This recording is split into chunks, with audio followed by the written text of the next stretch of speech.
c'est quand même le pays des druides aussi, hein, en l'occurrence. Oui, Hein, oui, tout à fait. et, alors qu'on va chercher des chamans et des partout, alors que on a ici une pharmacopée naturelle extrêmement puissante.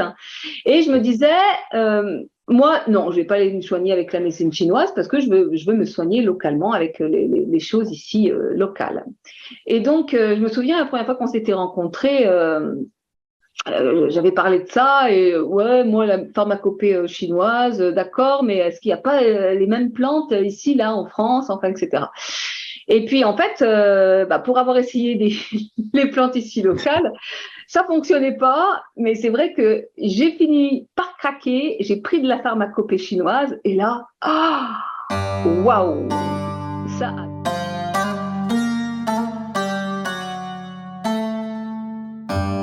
Bonjour Olivier, Bonjour Marie.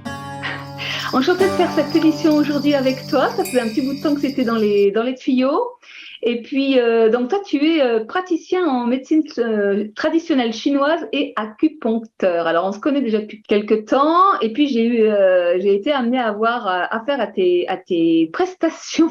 Et donc, j'ai pu vraiment bénéficier de cette approche de la médecine chinoise que j'ai trouvée non seulement extrêmement performante, parce que quelque part, tu as réussi à résoudre des problèmes où tout le monde se cassait le nez, rien ne fonctionnait. Alors, j'en parlerai après.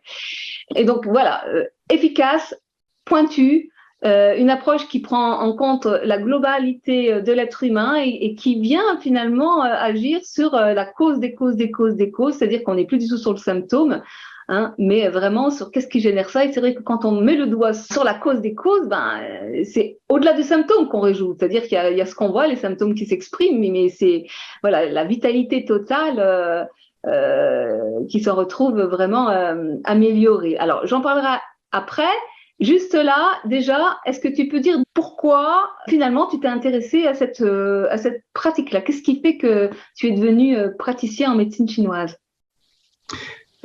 Alors, ça remonte quand même assez loin. En fait, j'ai commencé les arts internes chinois, donc qu'on connaît principalement sous le Qigong et le Tai Chi. J'avais 18 ans. Et tu verras que le processus a duré quand même pas mal de temps. Il y a quand même des coups de boutoir qui sont arrivés au fur et à mesure, jusqu'à ce que enfin je comprenne que c'est la médecine chinoise. Mais disons que en passant par les arts internes, ça m'a permis de flirter un peu avec les mécanismes de la médecine chinoise. Et donc les principes essentiels, donc là, que tout le monde connaît, le yin-yang, les 5 éléments et ainsi de suite, et en utilisant en fait mon propre corps, c'est-à-dire d'utiliser en fait un vecteur d'expression qui est en fait ma corporalité. Et donc par cette corporalité, ça m'a permis d'accéder à ce que les Chinois appellent le qi et à percevoir. Hein, parce qu'on soulève un voile, hein, ça vient pas tout de suite, c'est-à-dire qu'il y a quand même un travail. Hein, c'est la notion du gong en chinois, une sorte de labeur. Hein, on remet au goût du jour en fait le travail précédent pour pouvoir approfondir et faire émerger quelque chose. Et ce quelque chose, effectivement, ça on va l'appeler la vitalité, la force vitale, le chi.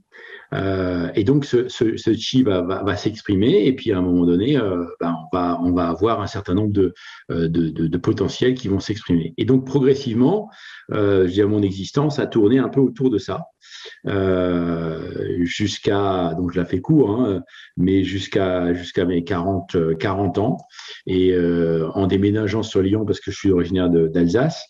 Donc il y a eu un événement personnel qui a fait que je dirais ma trajectoire a changé totalement, et donc d'un point de vue professionnel et privé. Et donc à ce moment-là, j'ai été amené effectivement à reconsidérer un certain nombre de choses. Et puis le contexte a fait que je me suis intéressé à l'étude de la médecine chinoise en passant par une école.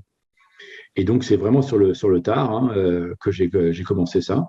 Je me suis posé une vraie question. Est-ce que c'est vraiment ce que tu veux faire? Parce que si tu t'investis dans une école, parce que ça a un coût, derrière, il faut qu'il faut qu'il y ait un retour.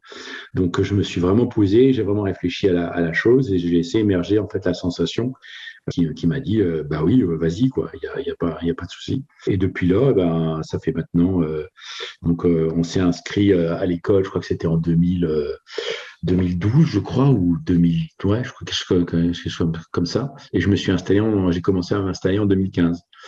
Donc, le chemin a été long, mais une fois que la décision a été prise, c'est allé relativement vite. Et là, ça s'est enclenché entre les différents stages et les différentes études, parce que la médecine chinoise, non seulement est vaste, mais la particularité, c'est que elle a des outils assez nombreux. Et donc, souvent, les gens la connaissent principalement par l'acupuncture. Mais l'acupuncture, c'est juste une petite partie de la médecine traditionnelle chinoise, sachant que je dirais la force de frappe principale, c'est la pharmacopée, donc l'étude des plantes, où on traite grosso modo pratiquement 80% des règlements, alors que l'acupuncture, en fait, on est dans les 15-20%. Ensuite, il y a le tuina. Enfin, là, peut-être un peu plus, hein, on est peut-être 30-35, et là, le tuina, environ 15-20% des pathos. On est plus sur l'ostéo-articulaire, sur le viscéral, ce genre de choses. Et donc, j'ai balayé l'ensemble en fait des techniques. C'est-à-dire qu'aujourd'hui, j'ai exploré l'essentiel en fait des outils que peut proposer la médecine chinoise. Alors, il y en a encore d'autres, hein, il y a des particularités encore selon les régions, ainsi de suite, parce que la Chine est vaste, et donc les Chinois ont développé beaucoup d'outils, mais les principaux, c'est le massage, donc le tuina, la partie ostéopathique, le zhengu, l'acupuncture, la pharmacopée, et puis il y a ce qu'on appelle la moxibustion, l'utilisation en fait de la chaleur, donc via en fait l'armoise, où là aussi il y a tout un ensemble de techniques différentes. Et il y a un élément supplémentaire, c'est la diététique. Et la diététique est un outil assez intéressant et assez puissant aussi, lorsqu'elle est bien exploitée en utilisant justement la notion des 5 éléments, ainsi de suite. C'est-à-dire que la théorie qui englobe tout ça,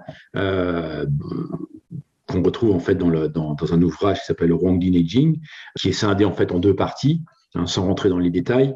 On a effectivement une partie théorique et une partie en fait pratique. Et donc tout est écrit dans cet ouvrage-là. Il y en a eu d'autres, hein, il y en a d'autres, on peut en citer d'autres, mais ça c'est vraiment pierre angulaire. Et donc la médecine chinoise se base effectivement sur une connaissance théorique et une expression avec des outils pratiques. Et donc, la corrélation entre les deux, les outils vont être la réponse à l'anamnèse, à l'analyse de la symptomatologie. Et donc, c'est là toute la force de la médecine traditionnelle chinoise, c'est qu'elle replace l'individu dans un contexte qui est le sien, donc dans un environnement, et elle ne le sépare pas comme la médecine occidentale l'a un peu fait. C'est-à-dire qu'elle a extrait l'individu de son environnement, elle l'a décortiqué et elle a essayé d'expliquer un certain nombre de processus. Sauf qu'elle aurait dû le repositionner dans son cadre naturel et de trouver les interactions. Sauf que ça, c'est assez complexe. Alors que les Chinois, ils ont eu le temps, c'est le temps qui leur a permis justement de voir ça, de voir les interactions effectivement entre la partie interne, externe, sachant que la partie, le macro et le micro en fait sont corrélés. C'est-à-dire que le tout est l'ensemble des parties. C'est-à-dire que l'expression du corps est forcément une manifestation de ce qui se passe dans la nature. Donc, en observant la nature, on sait comment le corps fonctionne. Et c'est ce qui est intéressant, c'est que la lecture qu'ont les Chinois dans les textes, ils utilisent en fait des lectures naturelles. C'est-à-dire qu'ils ont ils parlent de courant, ils parlent de mer, ils parlent de montagne, ce genre de choses. Et donc, le corps, on peut avoir une lecture des mécanismes corporels en faisant une sorte d'homothétie entre la manifestation naturelle, donc extérieure, et intérieure. Et donc, c'est cette logique qui est imparable, qui est dans l'ordre des choses. C'est l'ordre de la création. La création, elle fait que on vient d'un environnement, donc forcément, on est l'expression de cet environnement. Tout à fait. Bah, du coup, tu es praticien, mais tu fais aussi de la formation. Oui, ouais.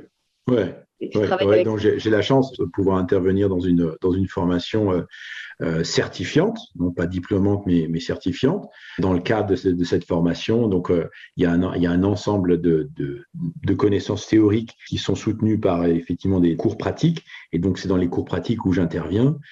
Dans les futurs professionnels, dans le cadre de cette formation, on leur apprend effectivement la poncture, les techniques de poncture, l'anamnèse, parce que ce qui est vraiment difficile, c'est autant les outils, une fois qu'on a les outils, les outils ne sont pas compliqués en soi, mais ce qui est difficile, c'est l'anamnèse. En fait, c'est de comprendre en fait le mécanisme.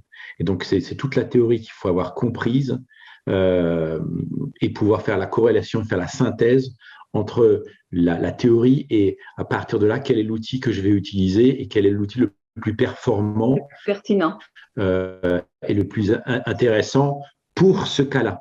Et donc, c'est ça un peu qui est un peu difficile dans la société dans laquelle on est. On est dans une sorte de standardisation, alors que la médecine chinoise, elle est à l'opposé, comme en homéopathie. On est à l'opposé, c'est-à-dire qu'on fait de l'individualité. Ouais, ça, c'est très intéressant ce que tu dis. Hein. C'est vraiment sortir des... Il y a effectivement une généralité, mais après, c'est comment l'adapter à l'individu en lien avec sa problématique. Tout à fait. Et qui lui est propre, qui est en lien avec son histoire, avec son cadre de vie, enfin, etc.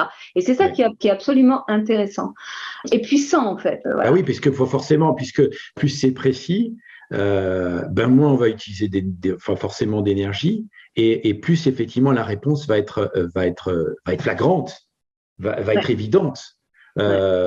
Si tu as 10 individus qui ont 10 pathologies en occidental qui sont les mêmes, mais qui ont des modes d'expression, ce qu'on appelle l'étiologie, le mécanisme qui concourt à la symptomatologie est différente, alors qu'on les traite toutes de la même manière, il est évident que ça ne va pas marcher. Ouais, mais c'est ça. C'est-à-dire que, en fait, c'est comme si on fait passer dans un tamis un ensemble de personnes, et en fait, il y en a qui passent, il y en a qui ne passent pas. Ouais, ça. Alors que la médecine chinoise, elle les fera tous passer. Ouais. Mais le tamis ne sera pas le même. Ouais. On aura un tamis chaque fois différent. Et ça, forcément, on fait de l'individualité, on fait du sur-mesure. Et ça, le système, il n'aime pas le système, ça. D'où le tatami. Voilà. Alors, je vais donc partir de mon expérience. Et puis, il y a déjà une première chose que j'ai découvert. Alors, c'est vrai que j'avais une espèce de... moi, j'ai plutôt une philosophie, effectivement, d'en revenir à notre contexte personnel. Et en matière de médecine, de santé, de soins, de bien-être naturel, c'est déjà utiliser les plantes de l'environnement. Et pour moi, je me disais toujours, pourquoi aller chercher à l'autre bout du monde des médecines? Alors, ici en France, à côté de chez moi, on a des plantes très opérationnelles, on a des méthodes, on a enfin voilà, je veux dire, la France, c'est quand même le pays des druides aussi, hein, en l'occurrence. Oui. Oui, tout à fait. Alors qu'on va chercher des chamans et partout, alors que on a ici une pharmacopée naturelle extrêmement puissante. Et je me disais, moi, non, je vais pas aller me soigner avec la médecine chinoise parce que je veux me soigner localement avec les choses ici locales. Ce qui paraît logique, on dit tout le temps, quand tu veux t'ancrer dans un endroit, fortifier ta vitalité, mange local. Et soigne-toi avec les plantes locales. Les plantes qui sont dans ton jardin sont des plantes qui vont être bonnes pour toi. Et donc voilà. Et donc je me souviens la première fois qu'on s'était rencontrés, j'avais parlé de ça et ouais, moi la pharmacopée chinoise, d'accord, mais est-ce qu'il n'y a pas les mêmes plantes ici, là, en France, enfin, etc.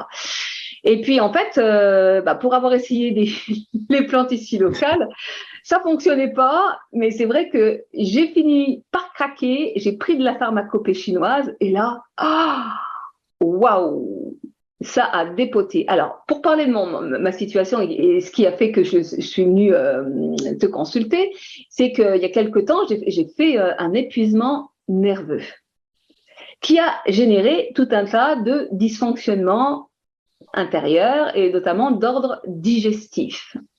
Et tout s'est mis à merder. Et c'est vrai que quand l'organisme est en épuisement nerveux, eh bien, naturellement, il va mettre au repos certains organes qui vont se mettre à dysfonctionner parce que l'organisme, c'est en stratégie de survie en fait, hein, il veut garder l'énergie suffisante pour pouvoir penser un minimum, pour le cœur, voilà. Donc en fait, c'est la loi de dérivation de l'énergie en fait, hein, qui se met à l'œuvre. Donc, j'ai commencé à avoir des problèmes digestifs. Et quand j'ai commencé à aller à me soigner par moi-même, j'ai essayé de soigner ces problèmes digestifs, alors l'estomac, le foie, les intestins, enfin, etc. Et pendant des mois et des mois, j'ai dépensé des budgets énormes en tout un tas de plantes, aromathérapies, huiles essentielles, enfin, etc. Et il n'y avait rien qui fonctionnait jusqu'à ce que je te rencontre. Et là où tu me dis, mais oui, il faut relancer le chi. Et j'ai fait, oui, ok, comment on fait ça? Et c'est là où tu m'as balancé ta sauce.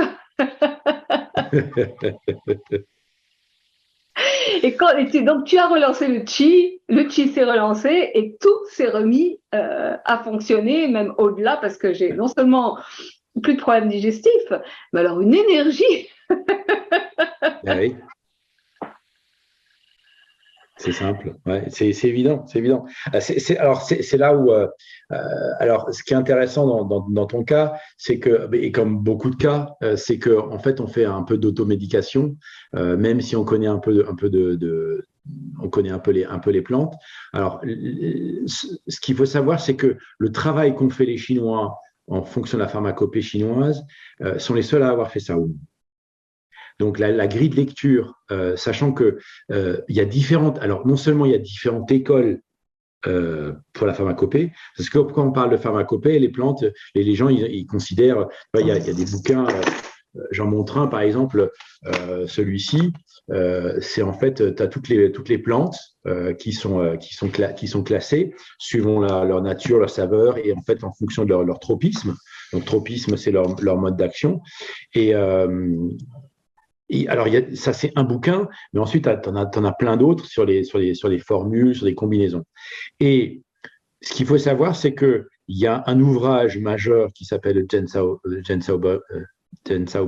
Baobing, qui est en fait l'ouvrage de référence sur les plantes chinoises, où en fait tout est recensé depuis plus de 2000 ans. Donc, en fait, toutes les connaissances nouvelles chaque fois sur les plantes, en fait, ont été mis à jour, sachant que c'est quand même c'est un ouvrage qui a peu évolué. En fait, ils connaissaient déjà tout à l'époque, il y a 2000 ans. Et progressivement, en fait, les médecins, il faut savoir qu'il y a eu des centaines et des milliers de médecins de renommée en Chine qui se sont succédés sur 2000 ans. Et il y en a certains qui effectivement sortent du panier, comme Zheng Xiaobing, qui est en fait un grand médecin qui a développé ce qu'on appelle l'école du froid. Et c'est là où je voulais en venir, c'est que les plantes, en fait, en Occident, en fait, on a les plantes individuelles, ainsi de suite. Mais il n'y a pas eu de combinaison de choses, il n'y a pas en fait eu une stratégie ou une étude des combinaisons de plantes avec en fait une structuration effectivement de la connaissance des plantes et des interactions qu'elles peuvent avoir. Ce que les Chinois ils ont fait, c'est-à-dire que dans les textes, on a même des contre-mesures lorsque en fait des formules sont données à des gens sur des symptômes et qui donnent certains effets qu'on ne souhaite pas avoir, et ce qu'on appelle les effets indésirables. Et déjà à l'époque, ils avaient mis en place les contre-mesures avec d'autres plantes. Ça veut dire qu'ils avaient une connaissance, ce qui est même bluffant, ce qui est une connaissance extraordinaire que nous n'avons même pas encore, sur le processus qui se passe à l'intérieur du corps. Ils avaient compris tout comment ça fonctionnait, l'intérieur, et quand il y avait une plante qui était mise dedans, ou une combinaison de plantes, ce qu'elle faisait, c'est-à-dire qu'il y avait une dynamique. Et donc, ils ont compris par l'observation et dans le temps qu'il y avait une dynamique. Et donc, On n'est pas en fait sur un principe biochimique où tu as une molécule qui va être en interaction avec une autre. En fait, on est dans un système de mouvement. Et De donc, synergie. voilà. De Et donc, synergie. c'est de l'énergie. Donc, l'énergie, c'est quoi? En fait, il faut le définir. C'est lorsqu'un un système change d'état. C'est-à-dire que lorsque, soit c'est par de la chaleur, donc tu as une dilatation, soit par du froid, une contraction, et ainsi de suite. Et donc, ils ont bien compris que l'énergie, c'était quelque chose qui permettait en fait à un système de changer d'état. Et donc, lorsqu'on a plus d'énergie, on change d'état intérieur, on a plus de capacité, ainsi de suite. Quand on a moins d'énergie, bah, c'est l'inverse. Donc, et ça, ils l'ont dénommé, c'est la notion de chi. Et donc, les plantes, par rapport à l'Occident, c'est qu'ils ont eu cette capacité, effectivement, non seulement à les connaître, à approfondir, et ensuite, il y a eu différentes écoles. Tu as ce qu'on appelle l'école du froid, l'école de la chaleur, l'école de la terre, l'école du feu. Voilà, donc tu as plein d'écoles. Et à l'intérieur même de chaque école, tu as des courants différents. Donc imagine la connaissance, elle est gigantesque. Et donc, quelqu'un pourra dire, par exemple, pour un symptôme, utilisera une certaine voix et un autre utilisera une autre voix. Parce que, en fait, sa grille de lecture, son système d'analyse va être corrélé, par exemple, à une école ou un courant. Sachant que ça, c'est vrai pour la pharmacopée, alors que l'acupuncture fonctionne totalement différemment. C'est-à-dire qu'on ne peut pas réfléchir en pharmacopée comme en acupuncture. En acupuncture, et d'ailleurs, il y a eu une perversion à un moment donné, c'est-à-dire qu'on a fait travailler, parce qu'il y a eu, au niveau historique, il y a eu des choses qui sont passées en Chine, où l'acupuncture a perdu ses capacités, parce que c'était, en fait, ça se transmettait de père en fils, et en fait, il y a des lignées qui sont perdues. Il y a un moment donné, quand Mao est arrivé, il a tout saccagé, il s'est rendu compte qu'il a fait une erreur, je synthétise, hein, et ensuite il a remis au goût du jour un peu la médecine chinoise, sauf qu'il y a beaucoup de choses qui sont perdues. Il y en a qui sont barrés quand même, hein.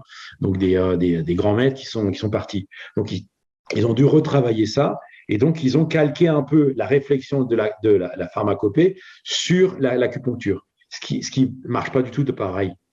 Autant la pharmacopée, on est sur une dynamique, sur un mécaprocessus intérieur, autant l'acupuncture, on est sur des notions de lignes, sur des tracés. Alors, il y a du chi aussi dans les deux cas, mais le processus de réflexion qu'on va avoir en pharmacopée n'est pas le même en acupuncture.